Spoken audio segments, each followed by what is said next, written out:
Answer வந்துருச்சாடா? Ma'am sacrifice and gaining ratio போட்டு குட்வில்ல ஸ்ப்ளிட் பண்ணி கொடுத்துருக்கேன் மேம். குட்வில்லும் ஜென்ரல் ரிசர்வும் பிரிச்சு கொடுத்துட்டியா? கொடுத்துட்டேன் மேம். ஓகே, இப்ப என்ன வருதுன்னு சொல்லு.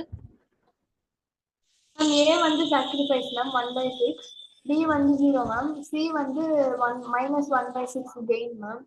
குடில் வந்து okay 1,50,000 1,50,000 into 1/6 for 25,000. Okay C account debtor to A's capital account 25,000 24,000 being goodwill distributed. ஓகேடா.